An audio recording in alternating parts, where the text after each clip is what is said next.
Idol dahil ito ang the best na mga in-offer ng idol dati para maging idolicious ang midnight na buong Kaya pumatalo sa labas na po siya. Yan, Team Studio. Dito na po siya sa Yan, sino po sa kaya ang panalo natin o batang idol of the day natin?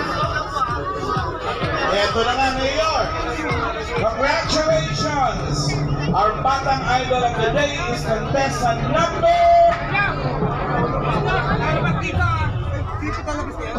number 2, Rodiela Ember Magdelo.